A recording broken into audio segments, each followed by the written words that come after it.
CA এর আওতায় পড়েন না এমন বাংলাদেশি অবৈধ অনুপ্রবেশকারী ধরা পড়লে কোর্টে পাঠাবেন না, বিওপির কাছে পৌঁছে দেওয়ার ব্যবস্থা করুন।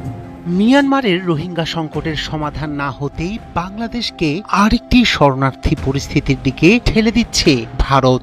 ইতোমধ্যেই বাংলাদেশে ঢুকতে ভারতীয় সীমান্তে হঠাৎই দেখা দিয়েছে শত শত মানুষের ভিড়। পশ্চিমবঙ্গ জুড়ে অবৈধ অনুপ্রবেশকারীদের বিরুদ্ধে অভিযান, জেলায় জেলায় হোল্ডিং সেন্টার নির্মাণ আর ধরপাকড়ের আতঙ্কে সীমান্তমুখী হচ্ছেন বাংলাদেশিরা। উত্তর 24 পরগনার হাকিমপুর সীমান্তে নারী, শিশু, বৃদ্ধ সহ অসংখ্য মানুষ ট্রলি আর ব্যাগপত্র নিয়ে অপেক্ষা করছেন দেশে ফেরার অনুমতির জন্য।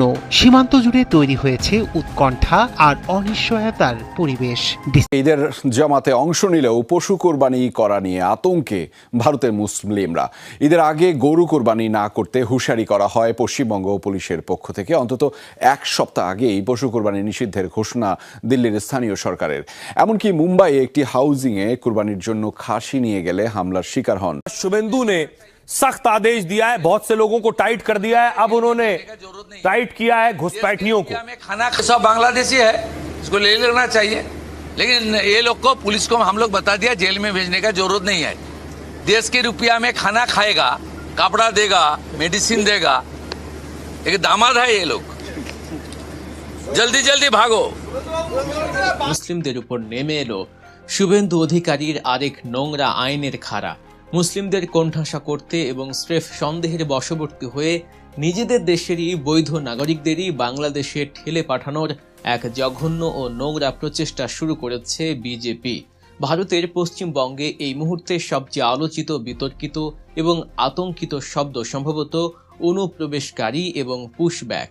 একদিকে নাগরিকত্ব সংশোধনী আইন বা সিএএ এবং অন্যদিকে এনআরসি ইস্যুকে কেন্দ্র করে দীর্ঘদিন ধরেই পশ্চিমবঙ্গে রাজনীতি উত্তপ্ত।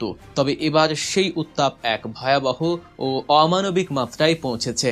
পশ্চিমবঙ্গ রাজ্য সরকারের স্বরাষ্ট্র ও পার্বত্য বিষয়ক দফতর থেকে রাজ্যের প্রতিটি জেলার জেলা শাসক, পুলিশ সুপার এবং পুলিশ কমিশনারের কাছে একটি অতি জরুরি নির্দেশিকা পাঠানো হয়েছে।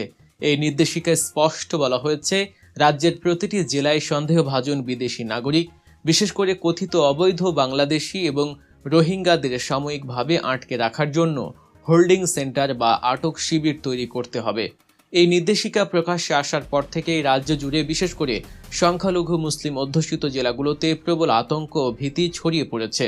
মুর্শিদাবাদ, মালদা, নদিয়া এবং উত্তর ও 24 পরগনার মতো সীমান্তবর্তী জেলাগুলোতে বসবাসকারী বাংলাভাষী মুসলিমদের মধ্যে এই ভয় সবচেয়ে বেশি। নির্দেশিকা অনুযায়ী যদি কোনো ব্যক্তির নাগরিকত্ব নিয়ে প্রশাসনের সামান্য সন্দেহ তৈরি হয়, তবে তাকে এই হোল্ডিং সেন্টারগুলোতে সর্বোচ্চ 30 দিন পর্যন্ত আটকে রাখা যাবে। এই সময়ের মধ্যে স্থানীয় পুলিশ প্রশাসন ওই ব্যক্তির পরিচয় যাচাই করবে। যাচাইয়ের পর যদি তাকে ভারতীয় নাগরিক হিসেবে প্রমাণ করা না যায়, তবে তাকে ডিপোর্ট বা পুশব্যাক করে বাংলাদেশে ফেরত পাঠানোর প্রক্রিয়া শুরু হবে। বিষয়টিকে প্রশাসন একটি আইনি প্রক্রিয়া বলে দাবি করলেও রাজনৈতিক বিশ্লেষক এবং মানবাধিকার কর্মীদের দাবি, এর আড়ালে রয়েছে এক গভীর রাজনৈতিক মেরুকরণের নোংরা খেলা। বিশেষ করে পশ্চিমবঙ্গে যখন বিজেপি তাদের রাজনৈতিক জমি শক্ত করার চেষ্টা করছে, তখন এই ইস্যু তাদের অন্যতম প্রধান হাতিয়ারে পরিণত হয়েছে। লোকসভা নির্বাচনের সময় থেকেই বিজেপির প্রভাবশালী নেতা শুভেন্দু অধিকারী প্রকাশ্যেই 3D নীতির কথা ঘোষণা করেছে। এই 3D হলো ডিটেক্ট, ডিলিট এবং ডিপোর্ট, অর্থাৎ আগে অনুপ্রবেশকারী হিসেবে চিহ্নিত করা, এরপর তাদের নাম ভোটার তালিকা থেকে মুছে ফেলা এবং সবশেষে তাদের দেশ থেকেই তাড়িয়ে দেয়া।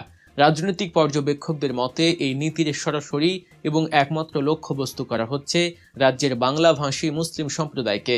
এখানে সবচেয়ে উদ্বেগের এবং বিতর্কের বিষয়টি হলো ভোটাধিকার বাতিল করার এই নতুন ষড়যন্ত্র। অভিযোগ উঠেছে, নাগরিকত্ব প্রমাণের নামে এমন বহু মানুষের ভোটার কার্ড বা আধার কার্ড বাতিল করা হয়েছে, যারা জন্মসূত্রে এই দেশেরই বাসিন্দা এবং গত কয়েক দশক ধরে নিয়মিত ভারতবর্ষের নির্বাচনে ভোটাধিকার প্রয়োগ করে আসছেন। কোনো ব্যক্তির নামের বানানে সামান্য ভুল থাকলেই বা তিনি বাংলাভাষী মুসলিম হলেই তাকে সন্দেহের তালিকায় ফেলে দিয়ে মুসলিমদের কণ্ঠরোধ করার এক জঘন্য চেষ্টা চলছে। দীর্ঘদিন ধরে ভোট দিয়ে আসা বহু মানুষকে হঠাৎ করেই বলা হচ্ছে যে তারা ভারতের নাগরিক নন। তাদের কাছ থেকে লিগ্যাসি ডেটা বা বহু পুরনো নাগরিকত্বের প্রমাণ চাওয়া হচ্ছে, যা অনেক দরিদ্র এবং প্রান্তিক মানুষের পক্ষে জোগাড় করা প্রায় অসম্ভব।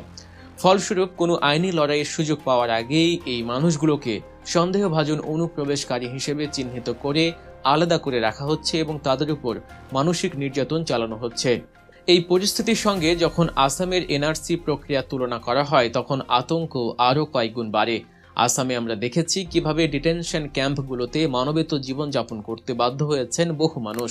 এখন পশ্চিমবঙ্গেও প্রতিটি জেলায় এই হোল্ডিং সেন্টার বা ডিটেনশন ক্যাম্প তৈরি হওয়ায় খবর মুসলিম সম্প্রদায়ের মনে সেই একই বিভীষিকা জাগিয়ে তুলেছে।